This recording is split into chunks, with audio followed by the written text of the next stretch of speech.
Be thou exalted, O God, above the heavens. Let thy glory be above all the earth. Psalm 57, verse 11.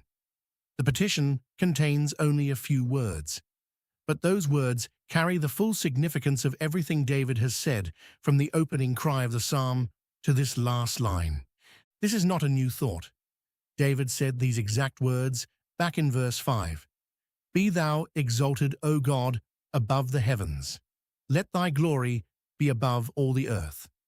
This psalm opens with a man in a cave, enemies pressing hard, and a net laid for his feet. The repetition is deliberate. God's exaltation is the beginning and the end of the matter. The word exalted means to be lifted high, to be raised above everything else. David is not asking God to become something he is not. He is asking God to be seen for what he already is. The prayer is not about God's nature changing, but about God's glory being displayed. David wants the whole earth to see what he has seen in the cave. His God is high above every enemy and every scheme. Above the heavens. The heavens are the highest part of God's creation that a man can point to. The stars are beyond human counting. And David says, God is above all of it. This is the God whom David calls upon. Not a local deity tied to a particular hill or temple, but the God whose throne sits above the heavens themselves. Let thy glory be above all the earth. The word glory carries the idea of heaviness, substance, and honor.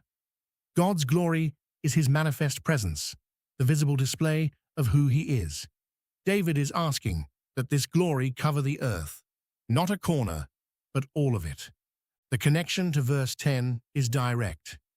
David has just declared that God's mercy reaches to the heavens and his truth to the clouds.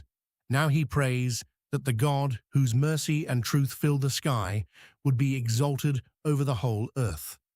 The prayer grows out of the praise. What David declared about God's character, he wants God to make visible to every nation. This is also where the psalm lands its deepest point. David still lives in a cave. His enemies are outside. Saul has not been defeated, and the danger has not passed. But David's last word is not about himself, but about God. He desires that God be exalted and that his glory cover the earth. The New Testament carries this forward.